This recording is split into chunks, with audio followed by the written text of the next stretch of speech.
పచ్చిమిరపకాయలు కొంచెమే ఉన్నాయండి. వాటితో పాటు కొంచెం ఎండుమిరపకాయలు కలిపి టమాటా పచ్చడి ఇంకా దోసలోకి పల్లి చట్నీ చేసి పిల్లలకు బ్రేక్‌ఫాస్ట్ పెట్టేశాను. తొందరగా వంట మొదలు పెడితే పనైపోద్దని ఒక పక్క పప్పు కడిగి కుక్కర్ పెట్టి చింతపండు నానబెట్టాను.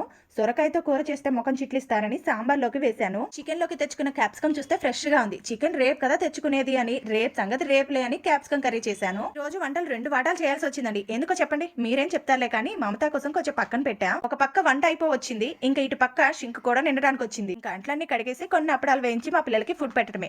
ఈ రోజు కొంచెం కష్టంగానే తింటారు కానీ తినాలి. మా పిల్లలకు చికెన్ అంటే ఇష్టం. అలా అని చికెన్ ఎక్కువగా పెడితే ఎలాగండి? చికెన్ కి ఇచ్చే ఇంజెక్షన్ల వల్ల ఆడపిల్లలు తొందరగా మెచ్యూర్ అవుతున్నారు. ఇది అందరికీ తెలిసిన విషయమే కదా. ఎలాగో పిల్లలకు పెట్టే ఫుడ్ విషయంలో జాగ్రత్త తీసుకుంటాం. కానీ నాకు కొత్తగా తెలిసిన విషయం మీతో చెప్తా. ఇప్పుడు కాలంలో చిన్న పిల్లల్లోనే పీసీఓడి ప్రాబ్లమ్స్ వస్తున్నాయట. దీని కారణం ఏంటో తెలుసా? స్ట్రెస్, ఇంకా సరైన ఆహారం తీసుకోకపోవడం, వ్యాయామం లేకపోవడం. కాలేజీకి వెళ్తున్న ఆడపిల్లల్లో స్ట్రెస్ ఎక్కువగా ఉంటుంది. దీనికి కారణం ఏంటో తెలుసా? వాళ్ళ సిలబస్. దీని వల్ల చాలా మంది ఆడపిల్లలు ఇర్రెగ్యులర్ మెడిసిన్స్ వస్తున్నాయి. ప్రతి ఆడపిల్లకి చదువు ఎంత ముఖ్యమో అంతే ముఖ్యంగా వ్యాయామం కూడా అవసరం. 24 గంటలు సెల్ ఫోన్ ముందు ఇంకా బుక్స్ ముందు వేసుకొని కూర్చోకుండా ఆడుకునే టైంలో ఆడుకోండి. ప్రతి తల్లి ఆడపిల్లని జాగ్రత్తగా చూసుకోండి. ఎందుకంటే ఈ రోజుల్లో అమ్మ అవడమే చాలా కష్టమవుతుంది.